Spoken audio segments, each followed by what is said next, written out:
Telangana Urdu working journalist federation ریاست میں اردو صحافیوں کی ایک مسلمہ تنظیم ہے۔ ریاست کے 22 اضلاع میں اس کے یونٹس کام کر رہے ہیں۔ اس تنظیم کا مقصد اردو صحافیوں کی فلاح و بہبود ہے۔ فیڈریشن کی جانب سے 28 مئی 2023 کو ایک قومی کانفرنس منعقد کی گئی تھی۔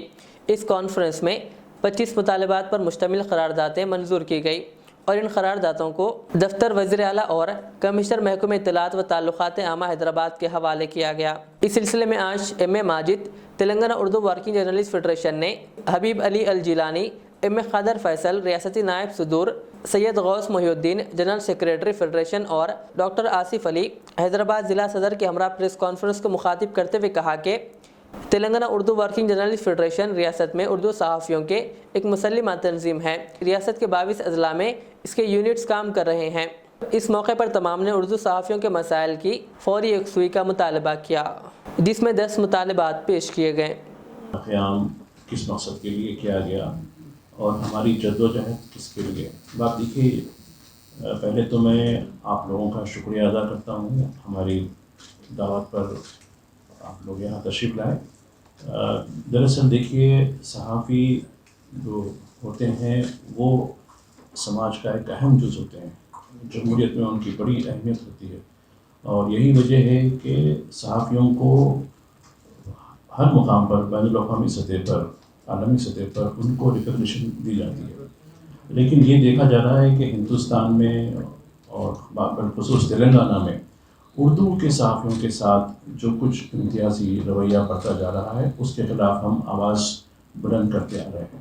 اور آپ لوگوں کے تعاون سے مئی کے مہینے میں 28 مئی کو ہم نے کانفرنس کی ہے، قومی کانفرنس کے نام سے۔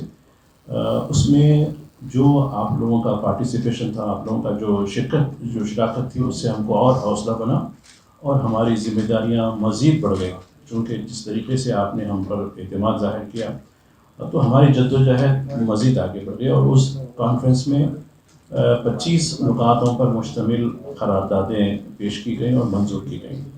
اب دیکھیے، ہم نے، ہمارے جنرل سیکریٹری اور ہمارے دیگر ساتھیوں نے، ہمارے نائب صدور نے حکومت تک ہماری قراردادوں کو پہنچایا۔ چیف منسٹر ملنے سے انکار کرتے رہے تو ان کے دفتر پہ پہنچایا گیا۔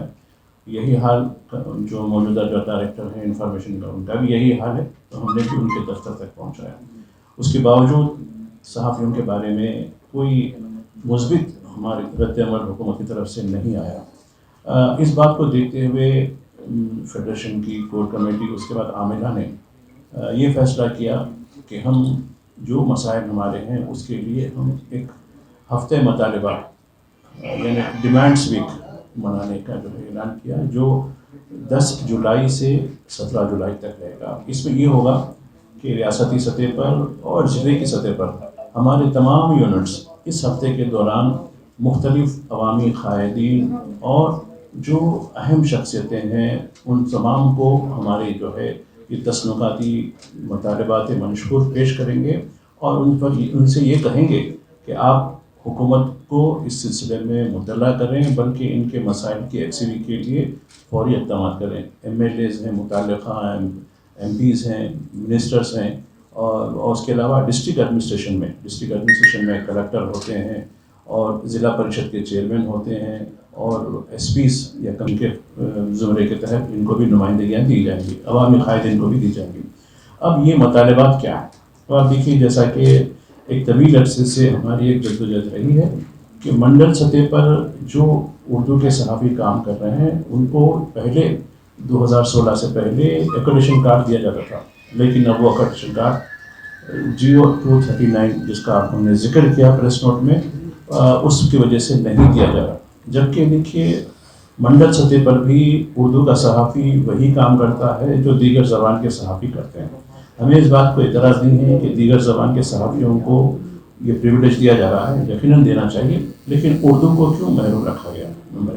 تو ہماری یہی مانگ ہے کہ حکومت ایک کمیٹی بنائے اور اس GO کو فوری کالعدم کرتے ہوئے اس کی جگہ ایک نیا ڈرافٹ بناتے ہوئے ایک نیا حکم نامہ جاری کرے اور منڈل سطح پر بھی اردو کے لیے جو اردو کے صحافی ہیں ان کو ایکریڈیشن کارڈ جاری کیا جائے۔ اب آپ دیکھیے، حالیہ عرصے میں ہاؤسنگ کا معاملہ بڑا چل رہا ہے۔ اب آپ دیکھیے، کتنے سینکڑوں ہمارے صحافی بے گھر ہیں. پہلے یہ کہا گیا کہ کہیں نہ کہیں زمین الاٹ کریں گے جو بھی ہو. اب حالیہ عرصے میں ہمارے ساتھیوں نے علم نارائن جو میڈیا اکیڈمی کے چیئرمین ہیں اور ان کو وزیر متعلقہ جو وزیر ہیں میونسپل ایڈمنسٹریشن اور آئی ٹی کے ٹی راما راؤ نے ان کو ذمہ داری دی کہ ہاؤسنگ کے مسئلے پر وہ جو جرنلسٹ اسٹیک ہولڈرس ہیں ان کے ساتھ ان کے نمائندوں کے ساتھ بات کریں. اس پس منظر میں ہماری ان سے ملاقات ہوئی. ہم نے بھی اپنی بات رکھی کہ بھائی تیلگو کی لسٹ بنتی ہے, ہندی کی لسٹ بنتی ہے, انگلش کی لسٹ بنتی ہے, اردو کی لسٹ کیوں نہیں بنتی؟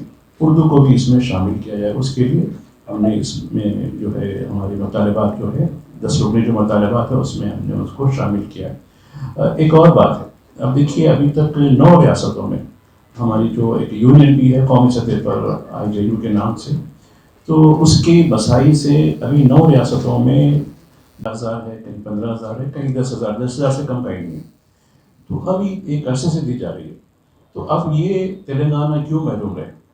تو ہم نے یہ کہا کہ جن کی عمر 55 سال ہو چکی ہے وہ فیلڈ میں ہے, یا پھر جن کا تجربہ 25 سال کا ہو ان کو بھی ماہانہ کم از کم 10,000 روپے پینشن ان کو دی جائے. ہاؤس سائٹ وغیرہ کی بات ہم نے رکھی ہے, ہاؤس سائٹ یا پھر لینڈ الاٹمنٹ یہ دیا جائے. اور دیگر جو مطالبات ہیں, دیگر مطالبات میں دیکھیے جرنلسٹوں کو جو ہے بہت ہی جو ورنریبل سچویشن ہوتی ہے اس میں کام کرنا پڑتا ہے. ان کی جان کو, ان کا تحفظ, اس کے لیے سیکورٹی ایکٹ کی ہم نے بات کی ہے. اس طریقے سے ہم نے 10 مطالبات جو ہے سامنے رکھے ہیں, اور میں چاہتا ہوں کہ آپ لوگ اس میں تعاون دیں. اور ہمارے فیس صحت اور فیس کا بھی ہے. صحت کا جہاں تک معاملہ ہے, دیکھیے متحدہ آندھرا پردیش میں جب WS راجشیکھر ریڈی کی سرکار تھی اس وقت انشورنس کے ذریعے ہم کو ہیلتھ بینیفٹ ملا کرتے تھے اور بڑا اچھا رہا. ہم لوگ بھی اس کا استفادہ کیا.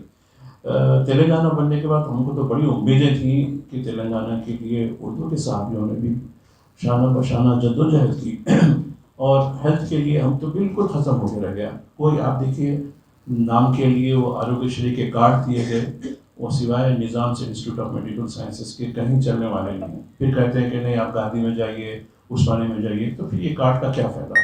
اس کے لیے ہم کہتے ہیں کہ کسی بھی ہم کارپوریٹ ہاسپٹل میں یا جو بھی ہماری مرضی کا ہاسپٹل وہ علاج کرتے ہیں, آپ اس کو جو ہے جس طرح سے پہلے جیسا ریمبرس کرتے تھے اس طریقے سے کیجیے.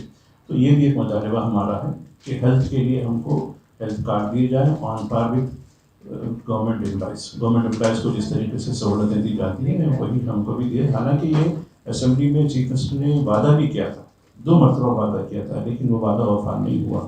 ایجوکیشن کی بات ہے, بات دیکھیے UPA سرکار میں رائٹ ٹو ایجوکیشن کا جو ہے قانون منظور ہوا, لیکن اس کی عمل آوری نہیں ہو پا رہی. ابھی کسی بھی تعلیمی ادارے میں, چاہے وہ خانگی ہو, کارپوریٹ ہو, سرکاری ہو, یہ کوآپریٹو کے تحت چلنے والا ہو, کسی بھی ادارے میں جو مسلمہ حیثیت رکھتی سرکار کی, اس میں 25% جو ہے کی گنجائش رکھی گئی تھی.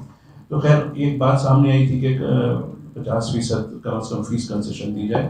اور اس سلسلے میں ایک مثال بھی ہے کہ ہمارے درمیان میں فیصل صاحب ہیں جنہوں نے ضلع سنگاریڈی میں یہ کام کر دکھایا. میں مبارکباد دیتا ہوں. تو اسی خطوط پر 33 اضلاع بشمول حیدرآباد میں بھی ہم کو اسی طریقے کی تعلیمیں ہمارے بچوں کے لیے سہولتیں دی جائیں.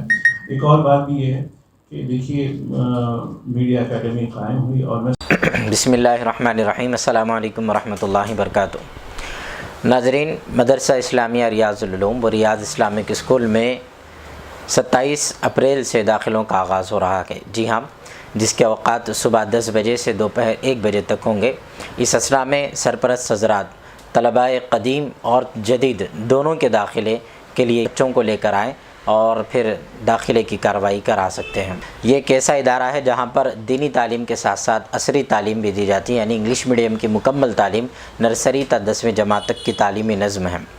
دینی تعلیم میں ہمارا ادارہ شعبہ حفظ, ناظرہ قرآن اور ناظرہ قاعدہ تجوید کے ساتھ اس کی خدمات انجام دیتا ہے. وہیں پر کمپیوٹر کلاسز کا بھی مدرسہ اسلامیہ ریاض العلوم و ریاض اسلامک اسکول میں نظم ہے, جس کے ذریعے ہارڈ ویئر اور سافٹ ویئر کی ٹریننگ بچوں کو دی جاتی ہے. خاص طور پر بچوں کے لیے مدرسے میں ہاسٹل کا نظم ہے.